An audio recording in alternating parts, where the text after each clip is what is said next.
Eagle பர்னிச்சரில் festival of discount sale. உலகத்தரம் வாய்ந்த பர்னிச்சர்கள் என அனைத்தும் சென்னையிலேயே மிக குறைந்த விலையில்.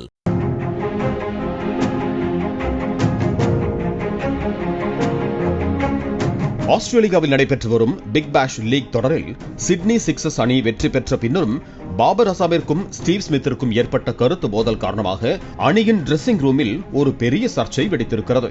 கடந்த வெள்ளிக்கிழமையன்று பிக் பேஷ் லீக் தொடரில் சிட்னி சிக்ஸர்ஸ் அணிக்கும் சிட்னி தண்டர் அணிக்கும் இடையே போட்டி நடந்தது. சிட்னி சிக்ஸர்ஸ் அணி பேட்டிங் செய்த போது 11வது ஓவரில் பாகிஸ்தானின் நட்சத்திர வீரர் பாபர் அசமும் ஆஸ்திரேலியாவின் நட்சத்திர வீரரான ஸ்டீவ் ஸ்மித்தும் களத்தில் நின்றனர்.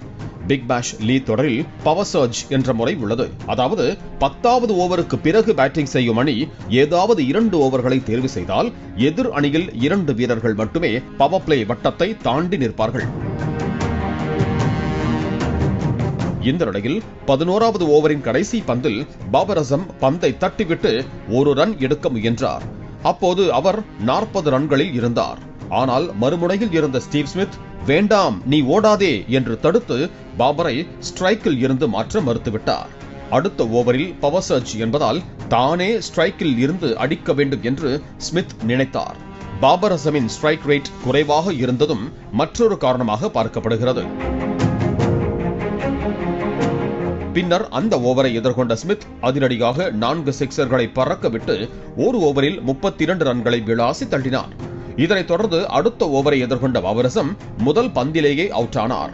அவர் பெவிலியன் திரும்பிய போது பவுண்டரி லைனை பேட்டால் ஓங்கி அடித்து தனது ஆக்ரோஷத்தை வெளிப்படுத்தினார். இந்த வீடியோ இணையத்தில் வைரலாக பரவிய நிலையில் பாபர் அசம் பாகிஸ்தானின் நட்சத்திர வீரர் அவர் ரன் ஓடும் போது வேண்டாம் என ஸ்மித் தடுத்து ஸ்ட்ரைக்கை வைத்துக் கொண்டு அவரை ஏதோ பவுலர் போல ட்ரீட் செய்ததுதான் அவரின் கோபத்திற்கு காரணம் என பலரும் கருத்து தெரிவித்து வந்தனர். போட்டி முடிந்த பிறகு டிரெஸ்ஸிங் ரூம் சென்ற அவர் சக வீரர்களிடம் தனது ஆதங்கத்தை கொட்டியதாக ஆஸ்திரேலிய ஊடகம் செய்தி ஒன்றை வெளியிட்டுள்ளது. அதாவது, நான் ஒரு சர்வதேச கிரிக்கெட் வீரர், என்னால் அடிக்க முடியாதா? வேண்டுமென்றே ஸ்ட்ரைக்கை வைத்துக் கொண்டு என்னை அவர் அவமானப்படுத்தி விட்டார், எனக்கு மரியாதை கொடுக்கவில்லை என்று பாபர் அசம் வருத்தத்துடன் பேசியதாக கூறப்படுகிறது. ஆனால் போட்டிக்கு பிறகு ஸ்மித் அளித்த பேட்டியில் இதை மறுத்துள்ளார். மைதானத்தின் ஒரு பக்க பவுண்டரி தூரம் மிகவும் குறைவு. அந்த பக்கம் என்னால் எளிதாக சிக்ஸர் அடிக்க முடியும் என்று நம்பினேன். அதனால்தான் ஸ்ட்ரைக்கை நானே வைத்துக் கொண்டேன். அது வேலை செய்தது என்று ஸ்மித் விளக்கமளித்தார். ஸ்மித் 42 பந்துகளில் சதம் அடித்ததால் 17.2வது ஓவரிலேயே சிட்னி சிக்ஸர்ஸ் அணி வெற்றி பெற்றது.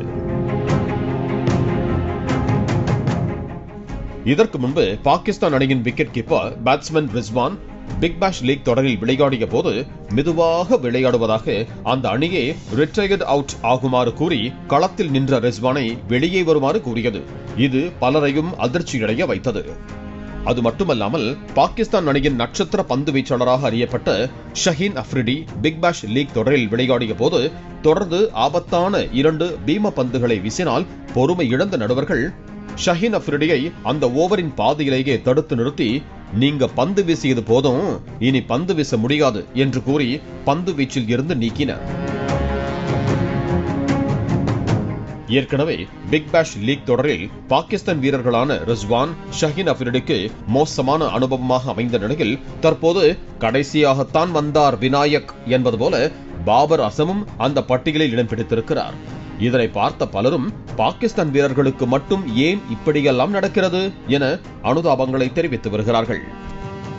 ஈகிள் பர்னிச்சரில் ஃபெஸ்டிவல் ஆஃப் டிஸ்கவுண்ட் சேல். உலகத்தரம் வாய்ந்த பர்னிச்சர்கள் என அனைத்தும் சென்னையிலேயே மிக குறைந்த விலையில். பிளே ஸ்டோர் மற்றும் ஆப் ஸ்டோரில் இருந்து பாலிமர் செயலியை QR கோடு மூலம் பதிவிறக்கம் செய்யுங்கள். செய்திகளை உடனுக்குடன் பெறுங்கள்.